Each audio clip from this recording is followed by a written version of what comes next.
I'm Dr. Manon Fielding with Balancing Hormones and Powering Lives. And today we're going to be doing our second part of our series about what to eat in menopause. And I think you're going to be really surprised at how much protein, carbohydrates, and fats can influence your menopause because it has a profound effect on your mood, on mood swings, on your sleep, and on weight management, which are three major problem areas in a lot of women's lives that are going through menopause. So we're going to get to that in just a moment. I just wanted to let you know that I just came out with our book, Your Holistic Roadmap to Menopause Wellness. And it's going to help you navigate through the holistic menopause world and choosing a provider and understanding what it is and what kind of treatment options you have, what kind of testing options. And it even has a whole plan. Like you do a birth plan, it has a menopause plan where you can use the workbook to plan out your own menopause experience. All right? So let's get started. So these are 5 mistakes that I find a lot of my patients make, whether they're menopause patients or not, but very common in menopause. And one of the things that you can assume is if you have a lot of symptoms, a lot of it diet related and lifestyle related especially, and most of us tend to assume that we're making better choices than we really are because maybe these are things that you learned at home or you got off the internet or your friends do it this way, whatever, but they aren't always the best choices for you in your unique body. There's also a lot of confusion about carbs. How many carbs should I eat? And when you go on and look at the requirements for carbohydrates, there's a lot of variation between whether you're an active woman or not as active, if you have sugar balance issues. We're going to talk about what the average woman in menopause needs for carbohydrates and get a little more information about that. Eating too much is part of the American culture. We always have too much on our plate. We don't leave anything over. When you go eat ice cream, they fill up you get a big container of it. When you go to other countries, they give you a little tiny scoop and you go, is that it? That's because we're so used to eating more. Excluding exercise. You think, well, I'm just going to have a great diet, but I don't really have to exercise because I'm too busy. And also just believing everything that you read and see on the internet about weight loss and programs out there. It's really can be quite confusing. And unless you really look through the research and see what's actually true, what may have been true 10 or 20 years ago may have been proven incorrect now. So we're going to talk about what the latest is in the research. All right, let's take a look. So food is generally made into 3 major categories. These are called macronutrients. And we have, like we were saying, the proteins, carbohydrates, and fats. And we're going to explain what each one does and what kind and how much we need or don't need, especially during menopause. So when you're looking at how much of different macronutrients to eat, how much protein, how much carbohydrate, how much fat, you do need to take into consideration that there is some overlap. And let me take my laser here. You see in this overlap between the protein and the fat, you have cheese, like the salmon is a protein source and also has omega-3 fatty acids, which are good fats, and eggs, which we're going to talk about, also have good fats. And then on the carbohydrate side, into the protein, you have a lot of different kind of beans mostly. Beans can be a very good source of carbohydrates because they're also high in fiber and nutrient value, and they're also protein sources. So we're going to take that into consideration with our protein, carbohydrate, and fat amounts. I'm just going to go over the specific functions that are related to us in menopause. So these are the ones here, like growth and maintenance. Proteins form an important part of all our body structure. So our skin, our tendons, our membranes, muscles, Collagen is made from protein. So all of these things are essential for us to get enough protein for that purpose, for our structure, for enzyme function, which is anything from digestion to all kinds of enzymatic process, chemical reactions in the body, making our hormones. Most of our hormones are made from protein. So if you don't have enough protein, you're not going to make your hormones. Also, antibodies. So protecting us against foreign invaders. If your immune system is not strong, one of the factors is not getting enough protein. And the other one that I thought I'd mention is that it can provide a source of energy. It's not only from carbohydrates that we get energy, some of it comes from proteins. So you see what it's at stake if you don't get enough. All right, so proteins are made from amino acids, and I'm just pointing out the few that are really essential, because if you're not getting, so you have the amount of protein, but you also have to have quality protein that contains all of these essential amino acids, and I'll get into that a little more in a minute. Let's take is necessary for synthesizing neurotransmitters, especially serotonin, and helps relieve migraines and depression. So you see how that one might be an issue. Tyrosine is an amino acid that is a precursor to dopamine. It enhances positive mood, and it's also an antioxidant. So majorly important for menopause. Leucine is essential for our skin, our bones, for wound healing, and for hormone synthesis. Major important for menopause. Lysine helps us synthesize enzymes and hormones. Okay, another important one, and for healthy nervous system function. And phenylalanine is beneficial for a healthy nervous system to boost memory and learning, protect against depression, and suppressing appetite. Okay, so we want to eat more phenylalanine protein foods because it keeps our appetite down and is really important for weight management. This is one thing that I really recommend, is increasing your protein intake for weight management. And then taurine, which is important for assimilating things like magnesium, calcium, potassium, and magnesium, because it's such a deficient in our food, to assimilate it becomes even more important.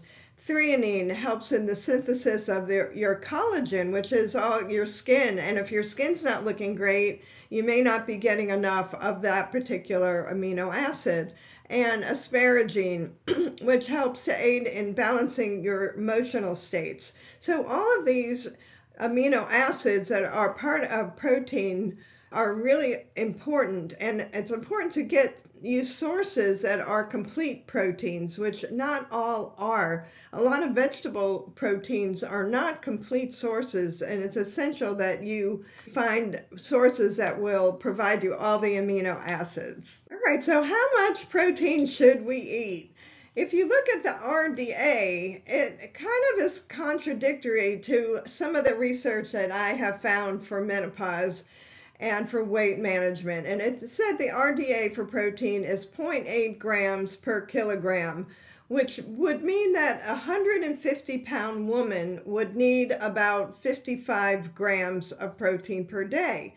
But what I have found is that's not really enough, and that many of us who are, especially if you're a little more active, and even if you're not, that may not be enough to provide all the hormone and weight management things that we just talked about and provide the right amount of amino acids, etc. So for active women, they need more, like 1.2 to 2 grams, which would mean closer to 81 grams of protein per day to 136 grams of protein per day. So that's pretty big variation from what the RDA is saying. So I try to recommend something around 90, because it kind of rounded it out for me. If you eat 3 meals a day and you eat approximately 30 grams of protein per meal, give or take, then you're spreading it out throughout the day, which is what we want you to do, as well as getting enough for all the functions that we talked about. All right, so you see how that's different than what is recommended. All right, so We talked about the body functions of protein, but nearly half of all the protein in the body is found in muscle and muscle mass, which tends to decrease with age. And part of the reason for that is that older people, we start eating less protein and start eating other, maybe more fat and carbohydrates, especially carbohydrates. And it's also recommended to improve your muscle mass, in addition to eating more protein, is to do some endurance or resistance training. That's really important, and it doesn't mean that you have to lift a lot of heavy weights. You can do 1 or 2 pounds, and it will help to maintain that muscle and help you in your daily life, because one of the things that I see a lot of is that women tend to pull out their shoulders and get shoulder problems. Men too, actually, if they're not doing exercise. But do endurance and resistance training, even with very light weights, and eat enough protein, you can prevent some of those kind of injuries. And it's also recommended, like I was saying earlier, to have it spread throughout the day. So it may not be a great idea to eat cereal for breakfast alone, because that isn't providing enough protein, like we were saying, if we divide it into equal doses. All right, so let's try replanning our menu for the day. Okay, and this was a study that was done in 2022, and they talked about how eating more protein at breakfast really helped to manage blood sugar levels, which definitely is a big factor in menopause, and it prevented blood sugar spikes. So having it specifically in the morning seemed to make it particularly important for that, and helped to prevent crashes, and it helped increase your energy throughout the day. And I thought that was kind of interesting. And I did want to mention that in our book, the roadmap, we do have all these charts and information in there, so you don't have to copy it down here. You can just get the book. We don't actually have a lot of capacity to store protein, and that was one of the reasons why it's important to have it throughout the day. And we also have to be able to digest and absorb it, which is really important, because a lot of people that are on antacid, it actually cuts down your ability to digest protein.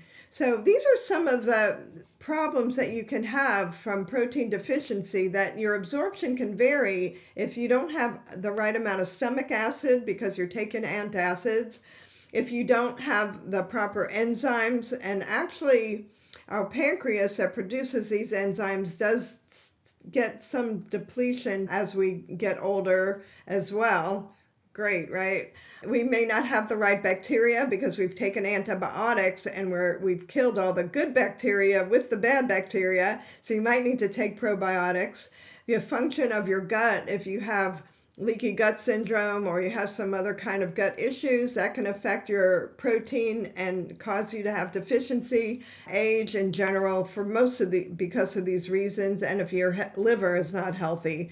So it may mean that you actually need to spreading it throughout the day does help, because then you're more liable to be able to digest and absorb it than if you have it condensed all in one meal. Like if you eat a really big steak at night and that's the only time you're eating protein, you're not going to digest it and absorb it as well as if you had sources throughout the day. So that's something important to consider. So how do you know if you're deficient? These are just a few things that will tell you if you're pretty deficient. You have increased infection. So like we talked about how it affects the immune system. You start to have decreased muscle mass. You notice that you feel less strong, and you can see it in your skin, in your musculature. You might have swelling in your legs, and that's an indication of deficiency. You might have slower wound healing, and that's another indicator. And I went over with you and the need for increased amount of protein beyond the RDA. All right, so I hope you learned something about proteins. If you did, please put a comment in the comment section and let me know that this has been beneficial for you so far. We're going to talk about fats right now. It's the same thing as lipids. So these are some of the important things about fats and lipids. They're the structural component, mostly on the outside of our cells. They provide energy reserves in the form of triglycerides. So if we don't have enough energy, we're going to burn fat, which is good for a lot of us. And they help with digestion of, especially of our dietary lipids. When we eat fats, our own fat helps to digest and absorb it, like cholesterol. And it helps us with fat-soluble vitamins to get those assimilated into our body. So they're really essential part. We just need to eat the right kinds. Okay, so like proteins had some subclasses, the lipids also do as well. You have fatty acids, which are the major source of energy for our cells.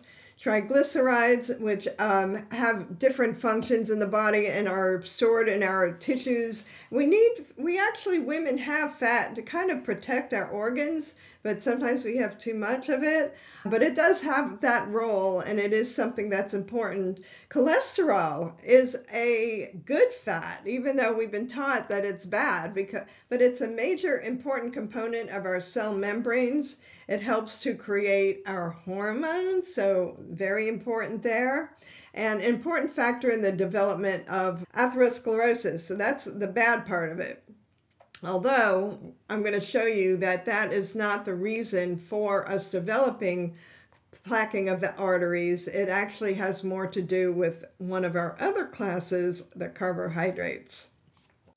And then there's phospholipids, which are also a component of our cell membranes. So a lot of important functions take place from fats, and we need enough of those like we do protein and carb. All right, so we said that there are different classes of fats. Fatty acids are one of them. They provide materials that help with our blood pressure, our blood clotting, inflammation, and other functions. Helps with storage and insulation, like I was saying, around our organs. It helps growth of skin, hair, and nails, so that's really important. It helps absorb and transport the fat-soluble vitamins. That's what the fatty acids do, those vitamins A, D, E, and K, which are the fat-soluble. It helps with behavior and mood. Majorly important in menopause, and it also gives fuel to the body. So these are good functions of fat. All right, so how much fat should we eat?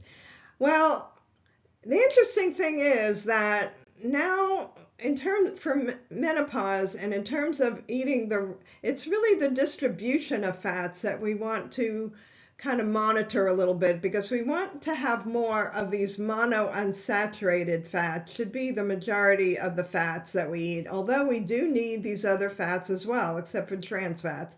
So between the monounsaturated, which includes here olive oil, canola oil, peanut oil, sesame oil, avocado, that's why everybody's eating avocado these days, and nuts. Those are all good sources of monounsaturated fats, and we want to have the majority from there. But you also need saturated fats as well. So you see that you're going to have a percentage that are saturated.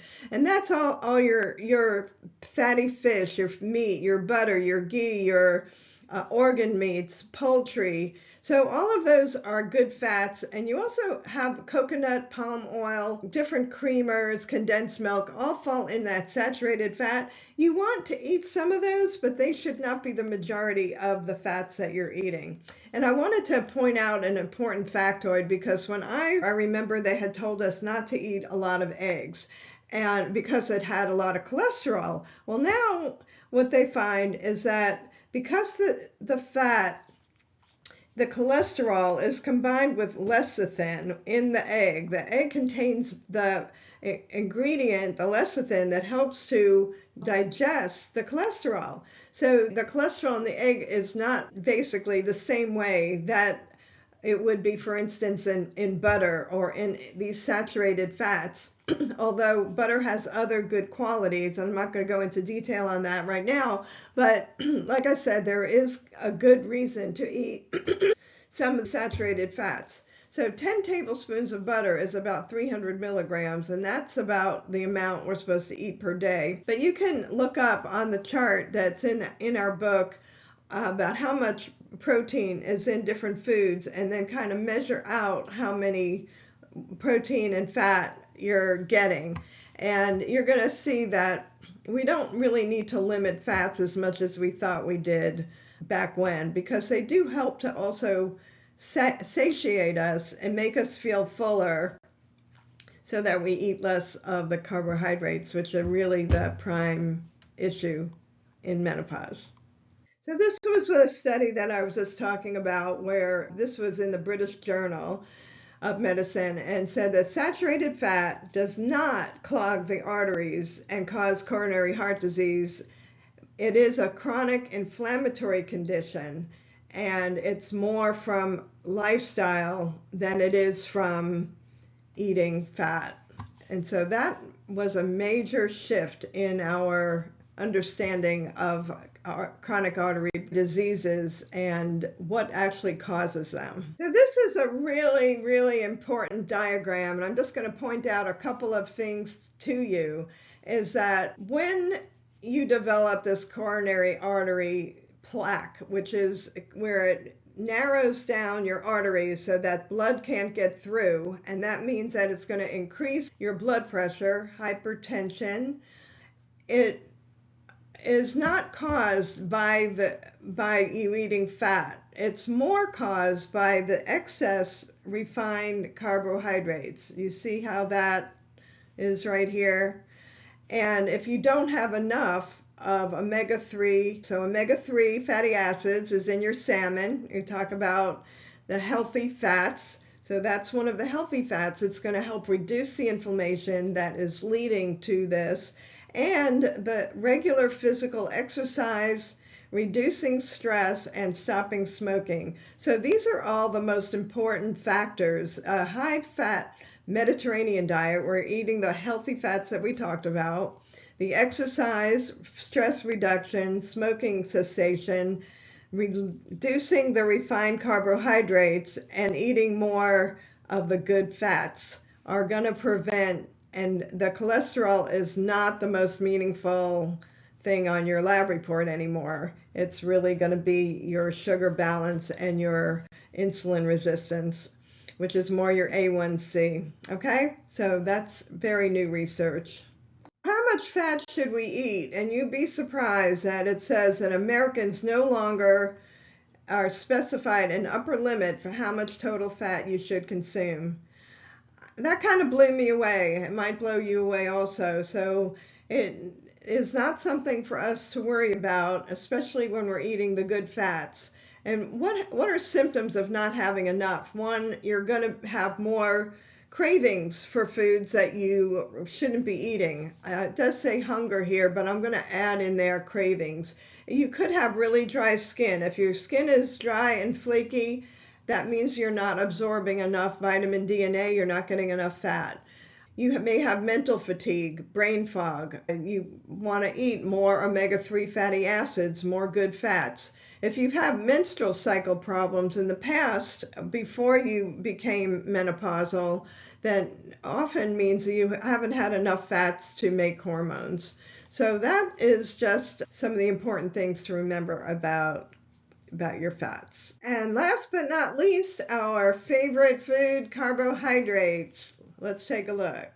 So these are two important types of carbohydrates that are good carbohydrates, the resistant starches and the dietary fiber.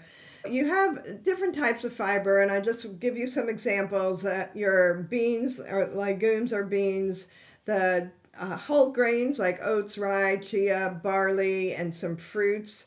Different kind of fruits that have a lot of fiber. Certain vegetables have a lot of fiber. Your tuber and root vegetables like the sweet potatoes and onions, especially in the skins.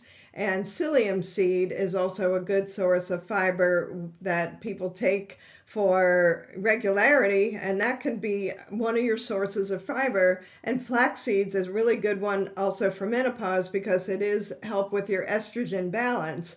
Then you also have the nuts, which, like I said, is kind of a combination of your protein and your fat, and they're good, the good protein, the good fat. All right, so those are good ones, and they help with fiber, which is a carbohydrate. So they serve a lot of different functions. So fiber is about the most important carb that you can eat, and it is one of the least paid attention to in our culture, from what I see. The average daily intake in the United States is about 15 grams, and we're supposed to eat about 25 to 30. And they found that groups of people around the world that ate more fiber as part of their regular diet lived a lot longer, are a lot healthier, have less, hormonal imbalances and all of those things. So it does help with all the functions of our body, and it definitely helps us in menopause. So as I mentioned, there have been studies, and this one found that in the Journal of Gerontology that people who ate fiber-rich diets were 80% likely to live longer than those who didn't. And that's a pretty major statistic. And the Okinawans are one of the ones I was talking about too, that eat a lot of fiber from purple sweet potatoes. I've had a hard time finding them. They sell them at Whole Foods, but they're like super expensive. So I'm going to have to stick to different fibers. But I wish that they would become more plentiful here. But I thought that was pretty interesting. A lot of them live to over 100 very healthfully. They continue to have normal relationships and sex lives and all the things that we don't after, 100 years old. You don't really think about that in our society as much, right? And these are the benefits of the fiber. That controls your blood sugar, it improves gut health, it decreases weight, so this is really important for weight management, lowers cholesterol, and improves your immune function. And one of the ways that it decreases weight is that it does help to fill you up and make you feel satisfied, and it causes the brain to say, I'm not hungry anymore. And the weight loss drugs, most of them work on that brain function. And if you can do it naturally, it's so much more healthy for you. So those are some of the functions there. All right, I'm not going to go over this in too much detail, but to get 25 grams a day, this is a great chart, and it's in the roadmap book so that you can use that to kind of figure out, how do I get my grams up to 25 grams? This was a good one for some. I recommend to some of my patients that are having difficulty getting their fiber up. This one has 8 grams of fiber, and it doesn't have sugar. It uses a natural sweetener, the Mira fiber gummies. It's good for your digestion and your metabolism and all of the things that we talked about. So this may be a good one to check out. So I hope you enjoyed part 2 of our diet and menopause series, and that it provided some helpful information to you. And if you're someone who really appreciates the information, but it's still really difficult for you to kind of figure this out on your own, we do have customized meal plans as part of our program, and we'd love for you to join us. If you're a do-it-yourselfer and you want the holistic roadmap to menopause wellness, please, in the description, you can get your free copy. And please subscribe and comment and let us know if the information we're providing is helpful to you. All right, have a great day.